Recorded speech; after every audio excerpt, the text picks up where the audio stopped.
Okay, I'm looking at the WrestlingDVDNetwork.com. Here we go. I've been waiting for this my whole life.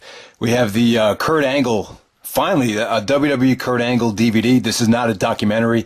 It's the Essential Collection. Hopefully we'll get a documentary the next year.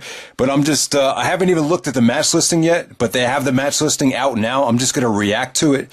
So this is only going to be on DVD. It seems like the WWE is phasing out Blu-rays. I'm not sure why. I love Blu-ray format, but you know, it just hasn't caught on in wrestling and other forms of entertainment as well. It just, maybe in Hollywood it's caught on, to a degree, but, this is going to be a 3-disc compilation of 24 of Kurt Angle's greatest matches. And then you're going to get interview segments as well as, you know, matches as well. A lot of matches. So Kurt Angle, seeing Kurt Angle in the ring is always a great thing. This is just going to be cool to have, but let's see what they got on it. Angle's accolades, understanding sports entertainment, and then we go right into the Kurt Angle and Shawn Stasiak match from Survivor Series 1999 when Kurt was really young. You know, Kurt looked like he aged about 50 years since this match. But, you know, Stasiak was always pretty goofy. I guess he had a short run in the WWE. This is when Angle was like, you do not boo an Olympic gold medalist. I remember Angle talked about how Vince was screaming in was able to like communicate with him during the match. But, you know, this match was really nothing special. You know, the fans were chanting boring. It was a total backlash or total retaliation to the Olympic gold medalist character. You know, what would have worked back in the day just isn't going to work in the Attitude Era. And Vince knew that. And, you know, Angle was taken to Angle was like acting like he was shocked that the fans would be booing him. So that was the debut right here, making people sick. I remember I even showed my grandma the It's True DVD, and when we were watching it, she didn't really, you know too much about the characters, so she just goes like, he's a blowhard, because he was like, I won the Olympic gold medal in 1996, I won the World Championship in 1995, so that was funny how she was able to see right through it, and she really didn't know who he was, so that was pretty funny. But yeah, Kurt Angle versus Val Venus for the European Championship from SmackDown. I believe, was that when Kurt won the European title? I believe it was. So then shortly he became the Eurocontinental Champion. Turning the corner, this is when he beats Jericho for the IC title. When he gets the belt up, when Jericho hits the lion salt, and then Angle hits the Angle slam to get the victory. Angle and Jericho from No Way Out. Yeah, I mean, I remember like looking back on it when Kurt Angle first started out, he was athletic and everything, but he still looked like a little green. He was green, but at the same time, his athleticism, you know, it kind of made you look past the fact that he just wasn't that experienced, becoming a great leader. Here we go. We have the King of the Ring finals, Kurt Angle versus Rikishi. Remember, Angle actually suplexes Rikishi off the top rope. I think Rikishi was trying to do the stink face to Kurt Angle. I remember in the documentary, Angle was like, not only is it disgusting, but it's not even a sanctioned move. So that was pretty funny. But yeah, Angle goes over Rikishi. Angle was really over in Boston that night at King of the Ring, even though he was a heel. He got a monster pop every time he came out. Main eventing, Kurt Angle versus Triple H versus Chris Jericho. All right, this was the #1 contenders match for SummerSlam 2000. And in this match, Angle and Triple H both covered Jericho simultaneously. So SummerSlam ended up being the triple threat match, Rock, Angle, Triple H, and that's where we got the whole love triangle got off the ground right there. So there we go with that. I believe The Rock was at commentary. I thought The Rock really wasn't that great on commentary in that match. It just seemed like he was just too in character. Was basically just reading off of the script. That's what I remember about that match. The most electrifying man. All right, so you have Kurt Angle versus The Rock for the WWE title. That's when Angle defeats The Rock to become WWE champion. I mean, yeah. I mean, his first year in the business, beating The Rock for the championship. You know, The Rock could have easily stayed champion. You know, Angle was kind of a transitional champion. Angle kind of just borrowed the title, but, you know, I really like Kurt Angle's first title win, even though he did drop it back to The Rock. It was, you know, Angle was just so hot. It would have been kind of repetitive just to wait until WrestleMania. I think there probably would have been more excitement to see The Rock win it right back before WrestleMania. I think it added an element of freshness. And, you know, to the whole Austin and Rock match at WrestleMania 17. But this is when Angle defeats The Rock, hits Angle and The Rock with consecutive Angle slams as Rikishi accidentally screws The Rock out of the title. Good match right there. Good fast-paced match. Not as good as the No Way Out match, but Vince Was Right is the next segment. So that really doesn't say much right there. We'd have to, actually watch the DVD to see what he's talking about. Shit. All right, what is this? And then we go to the Kurt Angle and the Undertaker from Survivor Series 2000. Yeah, this is not a good match. Really, the only thing memorable was the finish, how he used Eric Angle as like a clone. So Undertaker goes to last ride Eric Angle, and Angle comes from underneath the ring and small packages the Undertaker to get the victory. At the time, I think it was creative. It was the first time we've seen it. Aspire to be the game. So they show Kurt Angle and Triple H from the Royal Rumble. Excellent match, very underrated. Really the best work they've done together. Triple H in his prime. You could tell Angle was getting much better. This is better than the other matches that Angle and Triple H had during the Love Triangle. Just really good stuff. Angle does the moonsault. Triple H does a razor's edge. Angle, this is the first time I would think Angle did a running belly to belly off the top rope.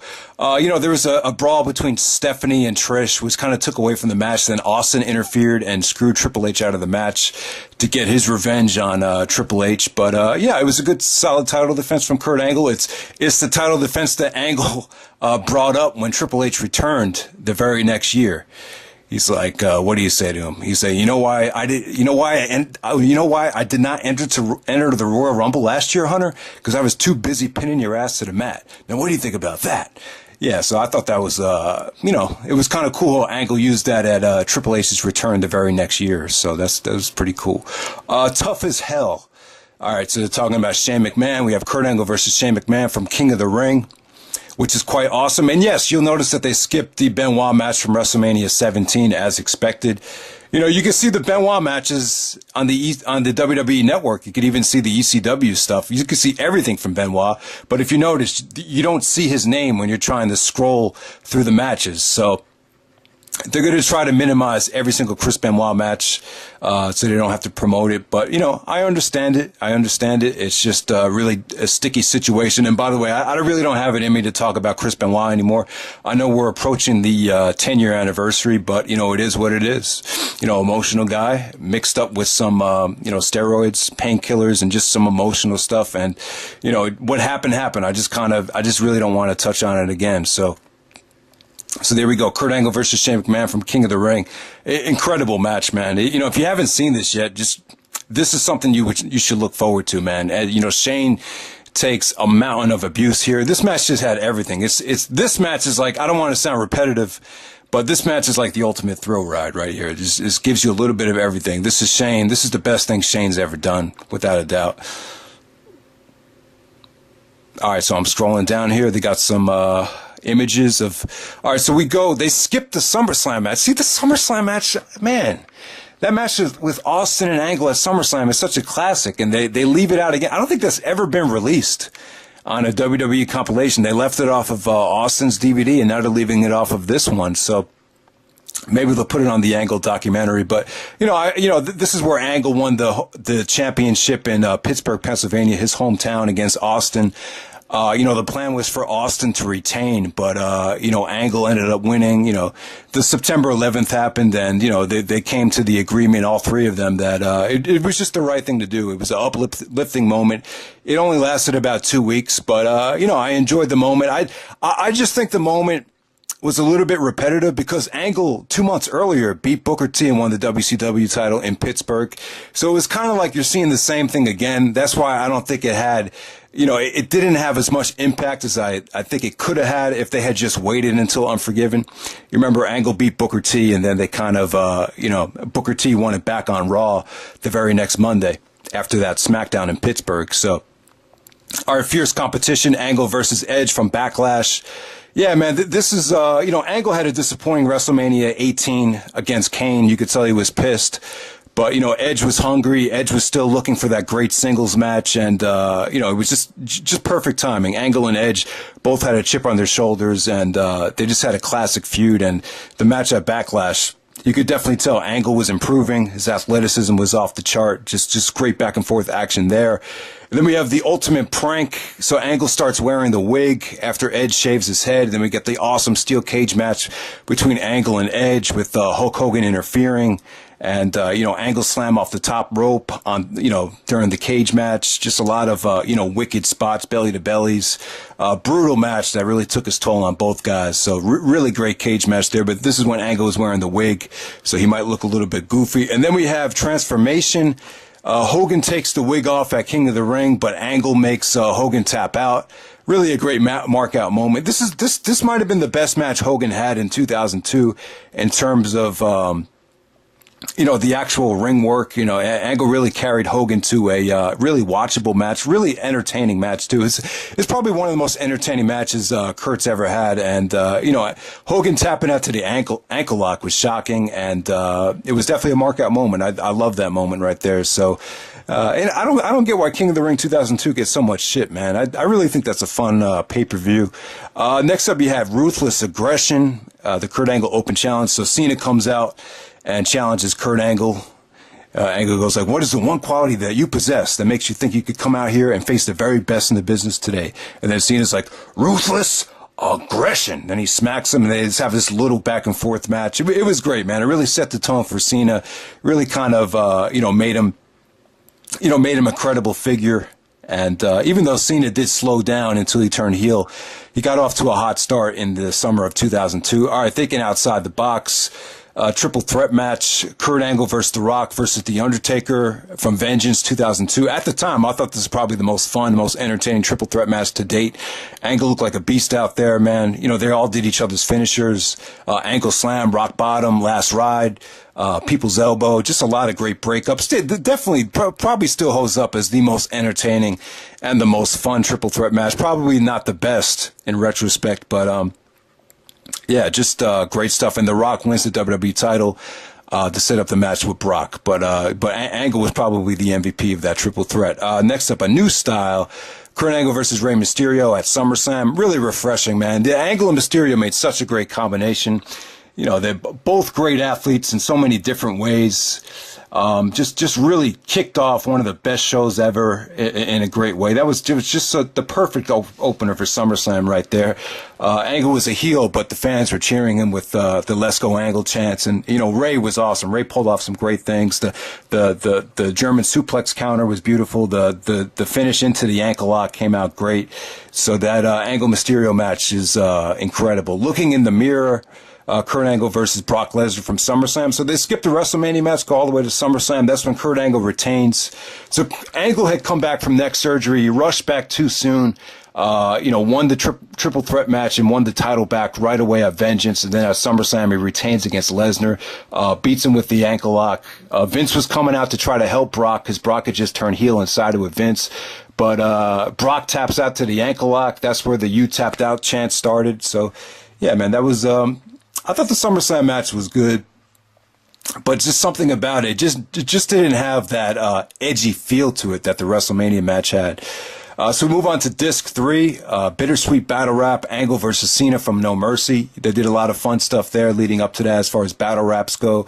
This was like the last Cena heel match, last big pay-per-view match with Cena as a heel. He was just getting too popular. His raps and his promos were just too cutting edge. And, him and Angle had this is the best match Cena and Angle had without a doubt. And my brother always says this, and I kind of agree to him, that Angle kind of, he started wrestling a little bit like Bret Hart towards the end of 2003 with his punches and just his moveset.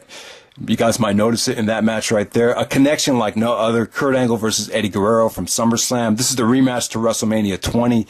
This is when Angle defeats Eddie after Eddie outsmarts him at WrestleMania. A very short match, but fun, entertaining. A lot of great near falls. Just a lot of great mat wrestling and a bizarro crowd. Really bizarre Toronto, Canada crowd, because Angle was so hated as the GM. He just acted like such an asshole. He didn't enjoy acting like it, but he just as SmackDown GM, the fans just didn't like him at all, because he was against Eddie. But here in Canada, there was a lot of "Let's Go Angle" chants, and then Taz was like, "Let's go Angle.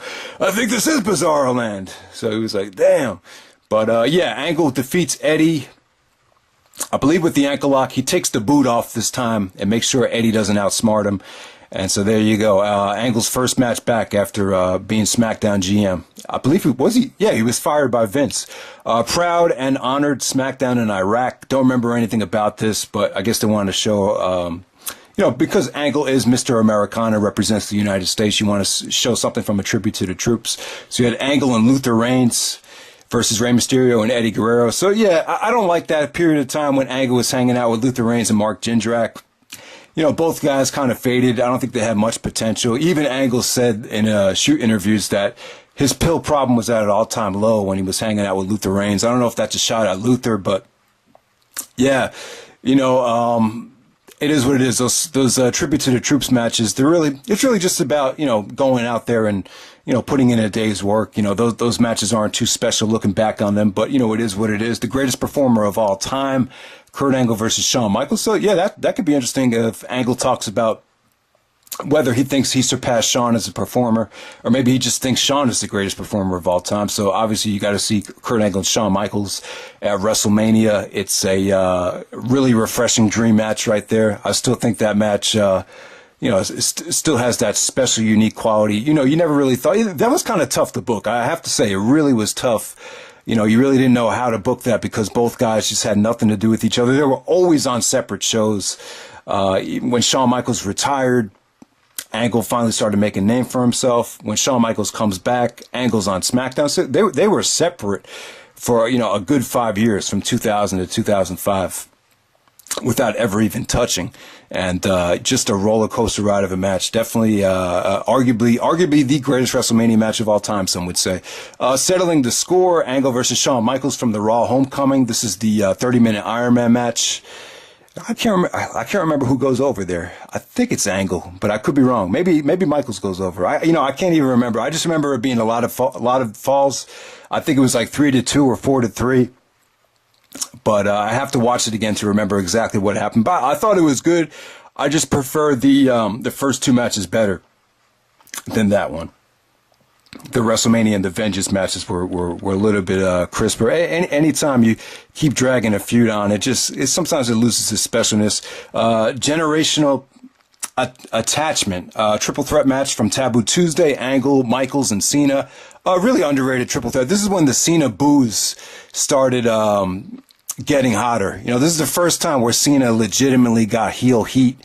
And, I thought Angle and Michaels really carried this match. Cena had a great comeback here because Angle and Michaels teamed up and took him out and put him through a table. But, just really fun triple threat. I really think that that really got lost in the shuffle. Definitely one of the more underrated triple threat matches right there. So fish out of the water. Kurt Angle versus Rob Van Dam. Oh, nice. ECW Championship match. Yeah, that was great stuff. I always loved the combination of Angle and RVD. I wish these guys had bigger matches in the past, but they did have this match in ECW and was one of the hidden gems from the first couple months of ECW on Sci-Fi. So Van Dam actually goes over, pins Angle. I believe this was Angle's last match before he got suspended because he either failed a steroid test or he failed the WWE wellness policy. So he wouldn't return until August. And then when he came back in August, he had the falling out with Vince McMahon. So that was pretty much the end of it. And then coming home. So there's no TNA matches. I was expecting to see like Samoa Joe, but yeah. Okay, so that's pretty much it, guys. I think this would be an awesome compilation. You've never seen a Kurt Angle compilation. It's missing a shitload of Benoit matches. WrestleMania 17 against Benoit, Unforgiven 2002, Royal Rumble 2003. Those are 3 of the top 10 Kurt Angle matches, but they're nowhere to be found here. But you guys could always just go back and pop the old DVDs in to watch those, or just go to the WWE Network. Chris Benoit is still on the WWE Network. You just have to, search a little bit harder for his matches. But yeah, man, this is the Kurt Angle. This is a preview of the Kurt Angle Ultimate Collection. I'm excited to see when this. I'm excited when this comes out on August 1st. 3-disc DVD. Let me know if anyone's looking forward to this, and I'll see you later.